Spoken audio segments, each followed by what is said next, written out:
CM Bhupendra પટેલે 60 વિદ્યાર્થીઓને શાળામાં પ્રવેશ અપાવ્યો।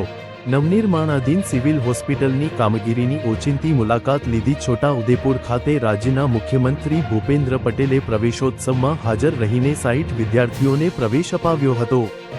રાજ્યમાં શાળાના નવા સત્રની શરૂઆત થઈ ગઈ છે, ત્યારે રાજ્ય સરકાર દ્વારા પ્રવેશોત્સવની શરૂઆત કરી દેવામાં આવી છે, જેના ભાગરૂપે આજે છોટા ઉદેપુર ખાતે પ્રવેશોત્સવ યોજાયો હતો, જેમાં રાજ્યના મુખ્યમંત્રી હાજર રહીને આંગણવાડીમાં 10 કન્યા 16 કુમાર મળી કુલ 26 બાળકોને પ્રવેશ અપાવ્યો હતો, જ્યારે ધોરણ 1માં 19 કન્યા 15 કુમાર મળી કુલ 34 બાળકોને પ્રવેશ અપાવ્યો હતો।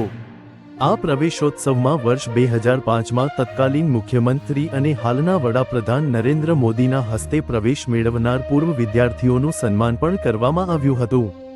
સંપાદન નટવરભાઈ નટુભાઈ પરમાર, છોટાઉદેપુર।